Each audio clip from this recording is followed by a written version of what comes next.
Olá pessoal, agora nós vamos fazer o módulo 15 da frente B do volume 4. Começaremos agora o grande conteúdo sobre cinética química. A cinética química é a parte da química que estuda a velocidade da reação química.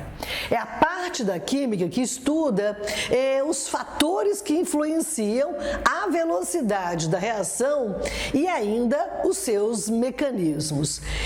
Quando a gente estudou na termodinâmica, nós estudamos a espontaneidade das reações químicas. Através da segunda lei, aprendemos a prever se uma reação química pode ou não ocorrer.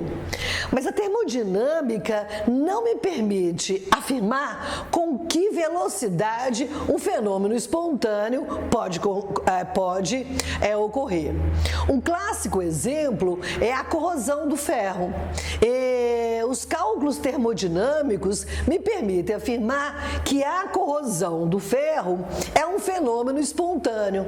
Mas com qual velocidade? A reação é rápida? A reação é lenta?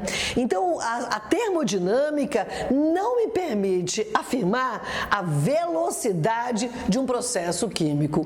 Apenas me permite afirmar sobre a espontaneidade do processo químico ou de qualquer transformação. Então, por isso que a cinética química é uma parte da química que se desenvolveu muito a partir do final do século XIX. No final do século XIX, foi escrita a primeira teoria sobre a velocidade da reação, a chamada teoria das colisões moleculares. Essa é a mais importante teoria sobre a cinética química. Segundo essa teoria, elaborada pelo químico austríaco Arrhenius, para que uma reação química ocorra, é preciso que as partículas dos reagentes colidam e tenham uma orientação adequada durante o choque. E ainda, para que uma reação química ocorra, é preciso ter as partículas, os reagentes, devem ter uma energia mínima necessária para que a reação avance. Então, a teoria das colisões, no final do século XIX, começou a elaboração desse grande conhecimento cinética química. Mas no século XX, a partir da década de 30, foi elaborada a teoria do complexo ativado. Então, a teoria do complexo ativado, ela é tão importante que ela não nega nenhum princípio da teoria das colisões, mas a teoria do complexo ativado, ela avança a teoria das colisões. A teoria do complexo ativado, deixa eu completar aqui, é teoria do complexo ativado. Ela é uma teoria que explica o que a teoria das colisões não conseguiu explicar. A teoria do complexo ativado, ela utilizou princípios da mecânica quântica para explicar a velocidade da reação. Então, são essas duas teorias importantes. A teoria das colisões moleculares, elaborada no final do século XIX, e a teoria do complexo ativado, que é uma teoria que foi elaborada na década de 30 do século XX. Durante o século XX, a cinética química avançou muito. Os estudos, sobretudo sobre catálise, representaram um grande avanço para a eficiência da indústria química. A descoberta de novos catalisadores e mais eficientes tornaram os processos industriais mais rápidos.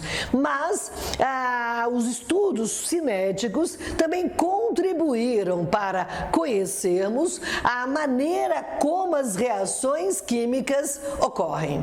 Os estudos cinéticos desvendaram importantes mecanismos para as reações químicas. Então, sobretudo depois dos anos 60 do século XX, vários trabalhos ligados à cinética química foram escritos, foram elaborados por químicos que foram laureados com o Prêmio Nobel de Química. Então, houve um grande avanço, sobretudo no conhecimento como que a reação química ocorre. O que ocorre microscopicamente durante a transformação de reagentes em produtos. Que fenômenos ocorrem? Que ligações são rompidas e que ligações são formadas? Que estruturas intermediárias se formam durante o acontecimento de uma reação química? Então, a cinética contribui fortemente para a gente entender como que as reações químicas avançam. E o estudo da cinética é, na verdade, o estudo da velocidade da reação. E como é que a gente discute a velocidade da reação? É a partir das concentrações das espécies. A velocidade de uma reação pode ser expressa pelo tanto de reagente que foi consumido num determinado tempo, ou o quanto que aumentou a concentração do produto num determinado tempo. Então, para elaborar os estudos cinéticos, são importantes as técnicas experimentais para determinar as concentrações de reagentes e produtos durante o avanço da reação. E as mais importantes técnicas experimentais que contribuíram com o avanço da cinética química são técnicas que permitem calcular, determinar a concentração de um reagente à medida que a reação avança, ou a concentração de um determinado produto à medida que a reação avança. Como determinar a variação da concentração de um participante de uma reação. Uma técnica importante é o chamado método potenciométrico. Se a reação ocorre utilizando o mecanismo da oxirredução, a partir da diferença de potencial elétrico, eu posso calcular a concentração de um oxidante ou de um redutor. Então, eu acompanho o avanço da reação utilizando a diferença de potencial elétrico gerado pela transformação química. Então, é de extrema utilidade e muito prática e contribuiu muito durante o século XX para o avanço da cinética química.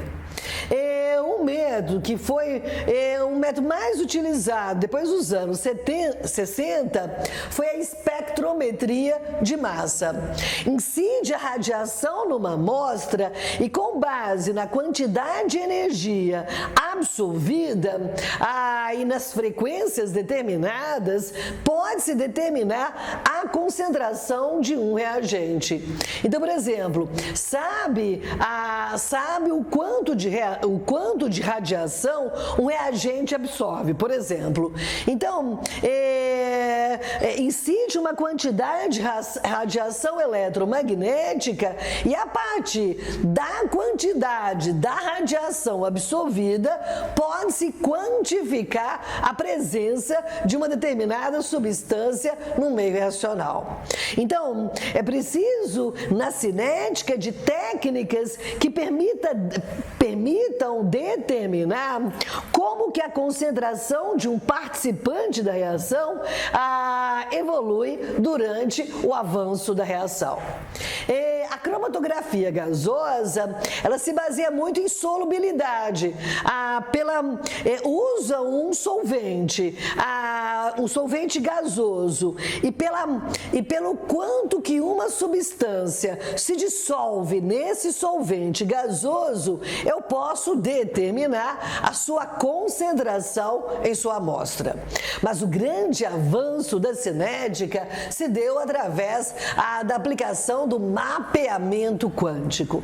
Através do mapeamento quântico, foi possível empregar técnicas quânticas para determinar com maior precisão como que a concentração de uma substância, a reagente ou produto evolui, varia durante o acontecimento dessa reação.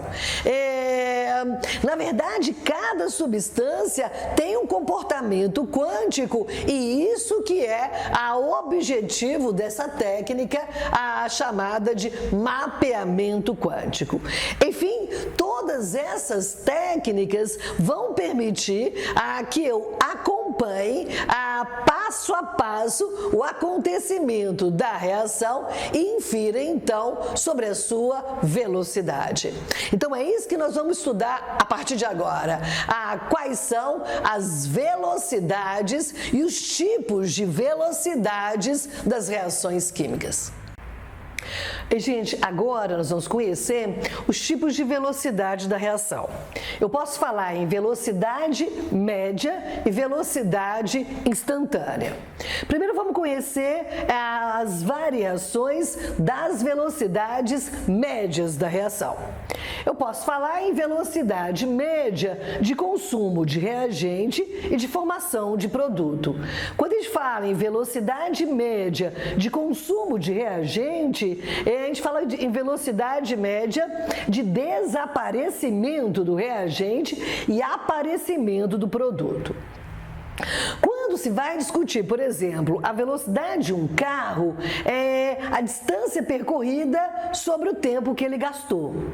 Quando a gente vai falar em velocidade média de consumo, por exemplo, do reagente A, é o quanto que consumiu do reagente A por um determinado intervalo de tempo. Só que velocidade de reação jamais pode ter valor negativo. Velocidade de reação é sempre positiva. Então, eu posso dizer que a velocidade média de consumo do reagente A vai ser menos a derivada da concentração do reagente A, que como a variação da concentração vai ser negativa, porque é um reagente, a concentração final é menor do que a concentração inicial. Então, a derivada da concentração é negativa. Como velocidade só pode ser positiva, eu coloco menos antes. Sobre a derivada do tempo. Então, a variação menos a variação da concentração de A sobre a variação do tempo. Com que velocidade, veja só, o reagente B é consumido? Qual que é a velocidade média de consumo do reagente A? Com que velocidade o reagente B, quer dizer, desaparece? Então, vai ser menos a derivada da concentração mol por litro de B dividido pela derivada do tempo. É o quanto que consumiu de B dividido pelo tempo que gastou. Então, velocidade média de consumo de um reagente é a razão entre a variação da concentração dessa substância e a variação do tempo. Da mesma forma que eu posso falar em velocidade média de formação de um produto. Com que velocidade média o produto C é produzido? Agora, C é formado. Então, a concentração final é maior do que a concentração inicial. Então, a variação da concentração é positiva, então você não precisa colocar menos antes. Então vai ser a derivada da concentração de C sobre a derivada do tempo. Tem ações em que a velocidade é constante e outras não. Então, a velocidade média, à medida que a reação avança, pode ser alterada. Quase sempre, a velocidade da reação, a velocidade média de formação de um produto ou de consumo de um reagente diminui à medida que o tempo passa. Mas, por exemplo, é possível que a reação forme um produto que é catalisador. Então, ocorre um fenômeno de autocatálise. Aí, nesse caso, à medida que a reação avança, sua velocidade aumentará pela formação do catalisador. Então, mas o que é mais comum? O que é mais comum, à medida que a reação avança, a velocidade média da reação diminuir. Se eu quiser, com que velocidade média o produto D é formado? Com que velocidade média o produto D aparece no sistema? Vai ser a derivada da concentração de D sobre a derivada do tempo. Então, a velocidade da reação, ela tem, na verdade, esse aspecto, né? Velocidade como? Se for em relação ao reagente, é o quanto que consumiu dividido pelo tempo que gastou. Se for em relação do produto, a velocidade média da reação é a razão entre o quanto que formou do produto dividido pelo tempo que gastou. Então, veja que a concentração que a gente utiliza é a mol por litro, né? Muitas vezes, porque eu posso relacionar essas velocidades estequiometricamente, né? Eu posso, por isso que é interessante utilizar para o cálculo de velocidade a variação não da concentração percentual, não da concentração comum, mas a variação da concentração mol por litro.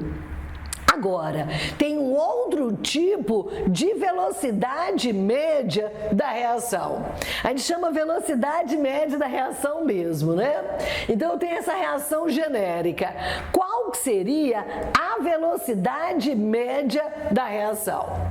Se eu colocar velocidade média da reação, se eu dispor de dados de A, então vai ser menos a derivada da concentração de A sobre a derivada do tempo. Isso aí é a velocidade média de consumo de A.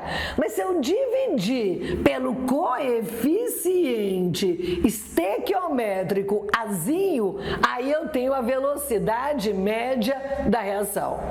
Se por acaso eu dispor de dados da concentração de B, à medida que a reação avança, vai ser igual a menos a derivada da concentração de B dividido pela derivada do tempo. Isso, do jeito que está ali, é a velocidade média de consumo de B. Se eu dividir pelo coeficiente estequiométrico Bzinho, eu tenho a velocidade média da reação.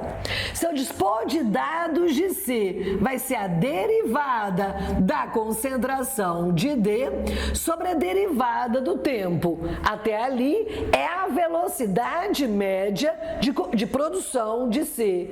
Se eu dividir pelo coeficiente estequiométrico Czinho, eu tenho a velocidade velocidade média da reação. Se eu dispor de dados de D, vai ser a mesma história. A derivada da concentração de D sobre a derivada do tempo dividido pelo coeficiente estequiométrico dZ.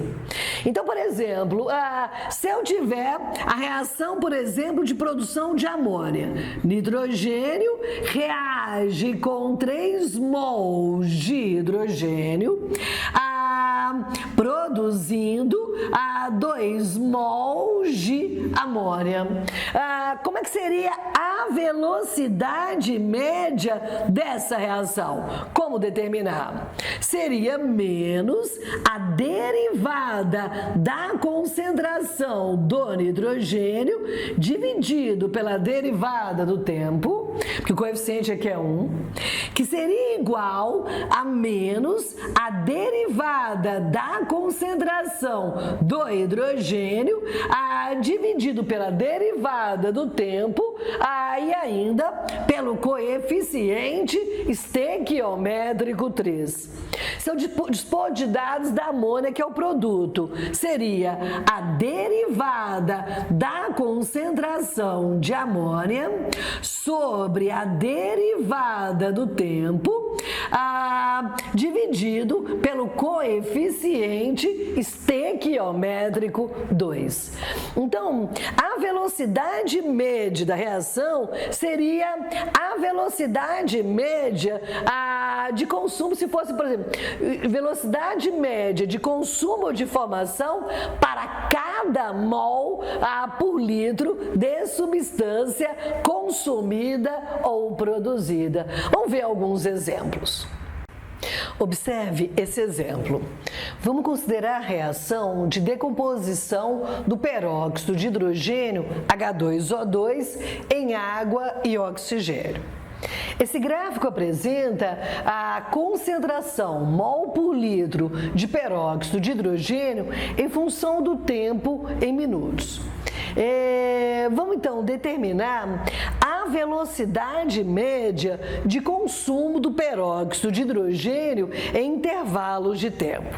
Primeiro vamos calcular qual é a velocidade média de consumo do peróxido de hidrogênio no intervalo de 0 até 10 minutos. Com que velocidade média o peróxido se decompõe entre 0 e 10 minutos? Então, na verdade, como é que eu acho velocidade média? É reagente menos a derivada da concentração do peróxido de hidrogênio sobre a derivada do tempo. Como é uma derivada finita, eu posso falar que é a variação da concentração do peróxido de hidrogênio. Então, a velocidade média do peróxido de hidrogênio de 0 a 10 minutos vai ser, veja, qual que é a concentração final do peróxido aos 10 minutos? É 0,5 mol por litro. E qual era a concentração inicial? 0,8. Então, vai ser 0,5 menos 0,8. Isso, a unidade é mol por litro. É o quanto variou a concentração do reagente. E o tempo é igual a 10 minutos. Então, eu vou falar que a velocidade média de consumo do peróxido de hidrogênio de 0 até 10 minutos vai ser igual a 0,03. Olha a unidade de velocidade de reação. Nesse caso, é mol por litro por minuto.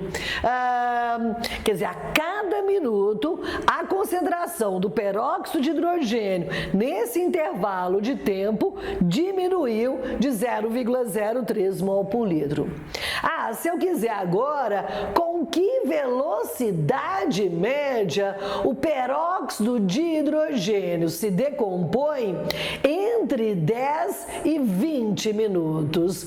Nesse caso, vai ser a variação da concentração entre 10 e 20 minutos. A 20 minutos, a concentração é igual a 0,3 mol por litro. Então, vai ser 0,3 menos 0,5, dividido pelo intervalo de tempo, que é igual a 10 minutos. Então, a velocidade média com que o peróxido de hidrogênio se decompõe entre 10 e 20 minutos vai ser igual a 0,02 mol por litro por minuto. A cada minuto, nesse intervalo, a velocidade média de desaparecimento do peróxido é de 0,02 mol por litro. Se eu tiver no índice, você vê que a velocidade média diminui para essa reação à medida que a reação avança. Se eu quiser, com que velocidade média o peróxido de hidrogênio é consumido no intervalo de 20 a 30 minutos. Nesse caso, vai ser a concentração do peróxido, quando for 30, vai ser 0,2 mol por litro. Então, vai ser 0,2 menos 0,3 dividido por 10. Então, a velocidade média de desaparecimento do peróxido entre 20 e 30 minutos vai ser igual a 0,01 mol por litro por minuto. Então, você vê que à medida que a reação avança, a velocidade média a velocidade média de consumo do peróxido de hidrogênio diminuiu. E eu poderia te perguntar, qual é então a velocidade média da reação em cada intervalo de tempo? É só pegar esse valor, por exemplo, qual é a velocidade média da reação entre 0 e 10 minutos? Eu vou dizer que, nesse caso, a velocidade média da reação, veja que o coeficiente estequiométrico do peróxido é igual a 2. Então, a velocidade média da reação é 0,03 dividido por 2. A velocidade média da reação é de 0,015 mol por litro por minuto. E no intervalo de 10 a 20 minutos, essa é a velocidade média de consumo do peróxido de hidrogênio. Agora, qual é a velocidade média dessa reação nesse intervalo? Como o coeficiente estequiométrico do peróxido é 2, a velocidade média vai ser 0,02 dividido por 2. A velocidade média vai ser 0,01 mol por litro por minuto. No intervalo de 20 a 30 minutos, qual que vai ser a velocidade média da reação? Esse valor dividido por 2. Então, vai ser 0,005 mol por litro por minuto.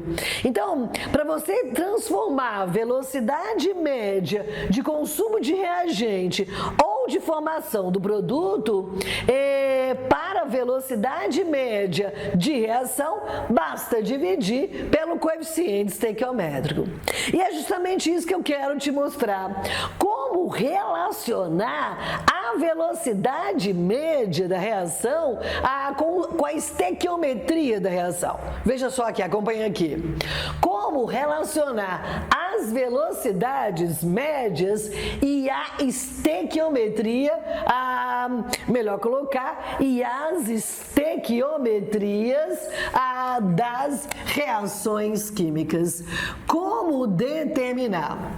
Vamos imaginar uma reação do tipo 2A reage com B, produzindo 3C mais 4D. Como é que eu posso relacionar?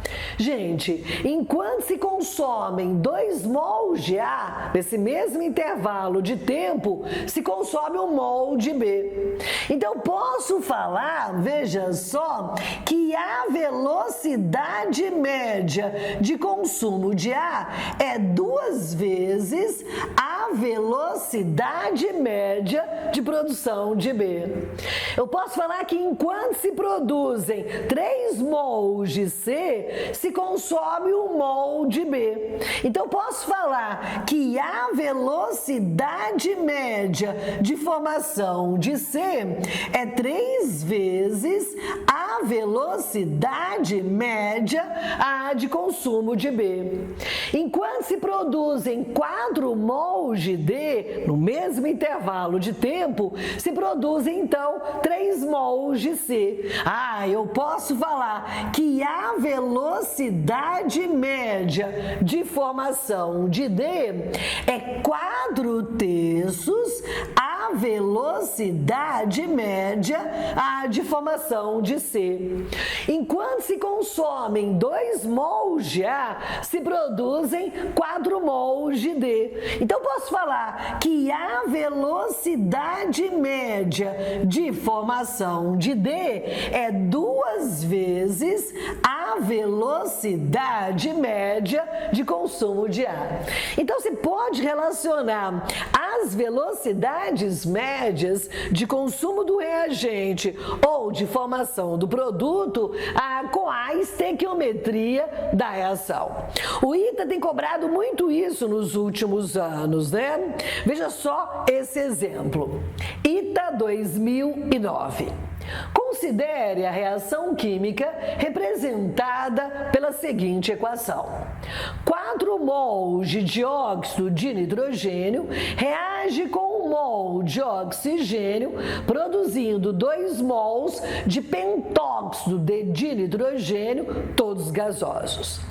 Num determinado instante de tempo de reação, verifica-se que o oxigênio está sendo consumido a uma velocidade de 2,4 vezes 10 elevado a menos 2 mol por litro por segundo. Nesse tempo T, a velocidade de consumo do dióxido de nitrogênio será de muito fácil. Enquanto se consomem 4 mols de dióxido de nitrogênio, se consome 1 mol de oxigênio. Então, posso falar que a velocidade média, veja só, de consumo do dióxido de nitrogênio é 4 vezes a velocidade média de consumo do oxigênio. Então, posso falar que a velocidade média de consumo do dióxido de nitrogênio vai ser 4 vezes 2,4 vezes 10 elevado a menos 2 mol por litro por segundo. Então, qual que é a velocidade média de consumo do dióxido de nitrogênio?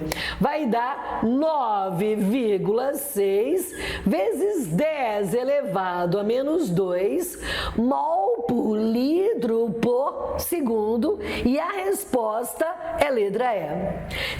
Então, veja que a questão pede a velocidade de consumo do dióxido de nitrogênio. Ela é 4 vezes maior a velocidade de consumo do oxigênio.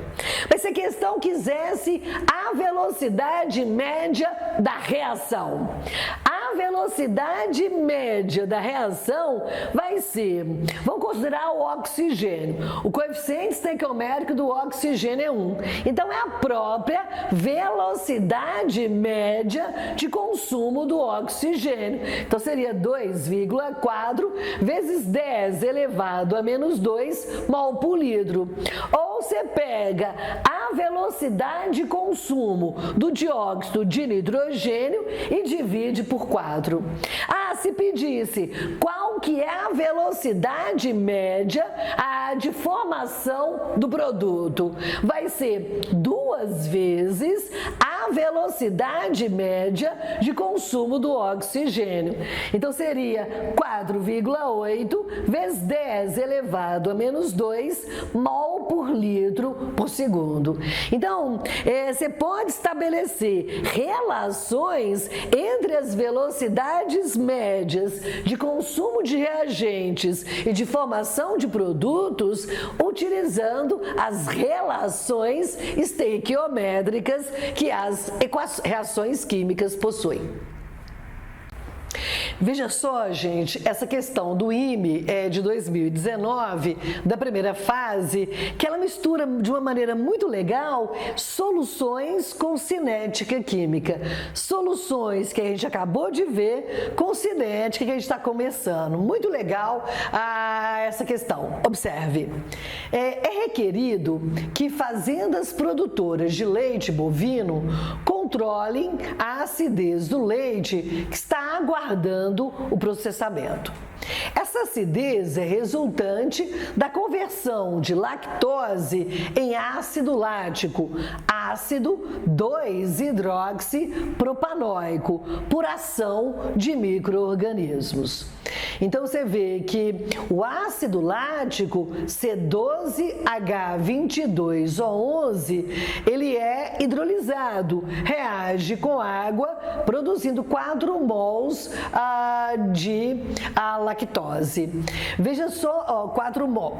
1 mol de lactose produz 4 mols de ácido lático. A lactose é um disacarídeo, né?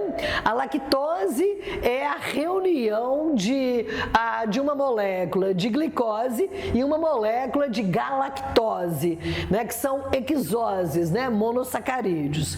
Então, a lactose C12H22O11 tem a mesma fórmula molecular da sacarose, mas é um disacarídeo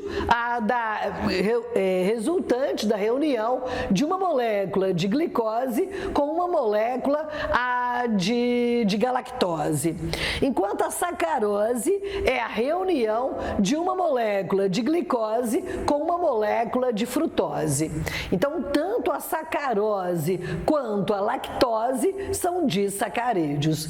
Então, a lactose é hidrolisada, produzindo ácido lático. O ácido lático, ele tem essa fórmula molecular C3H6O3 e falou que é o ácido 2-hidroxipropanoico, CH3CHO-OH, é um ácido carboxílico, é um ácido orgânico. O fazendeiro decidiu fazer um experimento para determinar a taxa de geração de ácido lático no leite, vamos continuar aqui, de ácido lático no leite armazenado. Retirou uma amostra de 50 centímetros cúbicos de leite, 50 ml, cuja concentração de ácido lático é de 1,8 gramas por litro e, depois de 3 horas, utilizou 40 centímetros cúbicos de uma solução 0,1 molar, quer dizer, mol por litro, de hidróxido de sódio para neutralizá-la. conclui-se que a taxa média de produção de ácido lático por litro de leite é. É importante essa questão introduzir essa ideia de taxa média de produção. Muitas vezes a velocidade média de uma reação é chamada de taxa média da reação. Quando fala taxa de reação, na verdade você pode entender que é a velocidade da reação. Então vamos passar por outro lado novamente e vamos fazer essa questão que você encontra na seção Imita desse módulo. E eu achei ela muito interessante por misturar os conteúdos de solução e de cinética. Então tá, inicialmente a concentração era 1,8 grama por litro de ácido lático e após 3 horas ele titulou esse ácido lático usando hidróxido de sódio. Então vamos ver quanto de ácido lático se formou durante as 3 horas em que ocorreu essa fermentação aí. Então vamos lá, vamos passar para o lado de lá e vamos fazer primeiramente a equação da reação de neutralização do ácido lático com hidróxido de sódio. Como é que acontece quando o ácido lático reage com hidróxido de sódio? Então eu vou dizer que então, a equação de neutralização do ácido lático pelo hidróxido de sódio pode ser assim representada. Veja, o ácido lático, que é um ácido carboxílico, vai reagir com o hidróxido de sódio e quem reage é a carboxila, produzindo sal de ácido carboxílico, o ácido 2-hidroxi propanoico vai produzir o 2-hidroxipropanoato de sódio e ainda produz água. Veja que ele pegou uma alíquota de 50 centímetros cúbicos de leite e após 3 horas ele neutralizou o ácido lático que tinha lá. E na questão fala que gastou 40 centímetros cúbicos de solução de hidróxido de sódio de concentração 0,1 molar. Então, posso dizer qual é a quantidade em mol que foi consumida de hidróxido de sódio. Veja que consumiu, a concentração é 0,1 mol por litro e utilizou 40 ml. Então, vai ser 4 vezes 10 elevado a menos 3 mol de hidróxido de sódio. 1:1. Então, qual que vai ser a quantidade em mol que foi consumida de ácido lático? CH3, CHOH, COOH. Também consumiu 4 vezes 10 elevado a menos 3 mol de ácido lático. E aí eu vou precisar da massa molar do ácido lático para converter essa massa em gramas.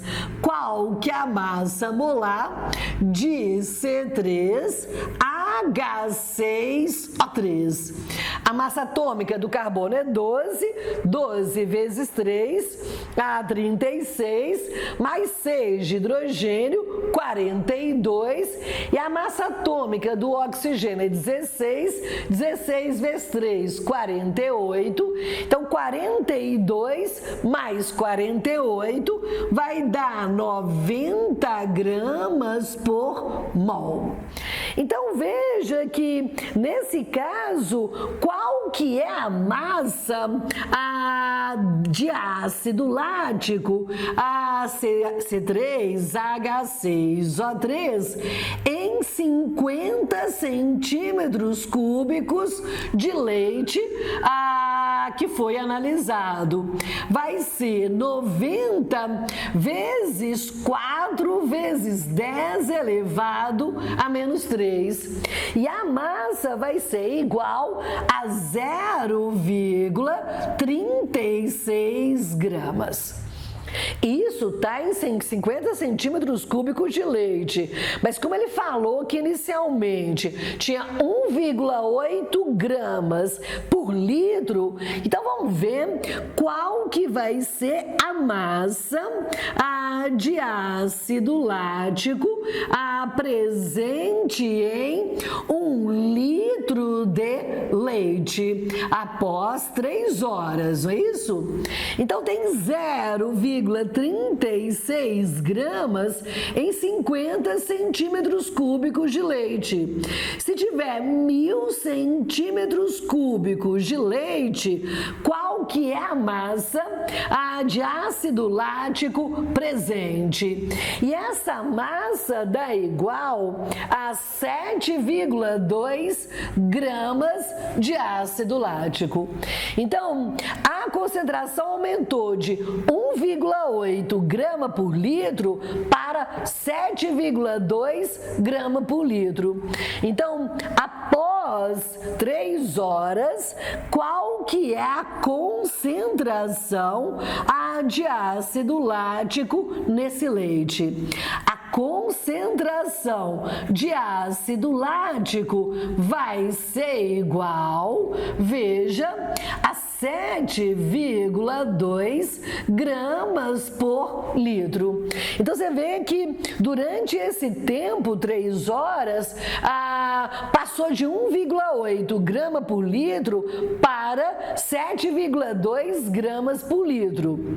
Então, qual que será a taxa média de produção de ácido lático? Qual que será a velocidade de produção de ácido lático? Então, está chamando aqui de taxa média como a velocidade média, né? Qual que é a taxa média de produção de ácido lático?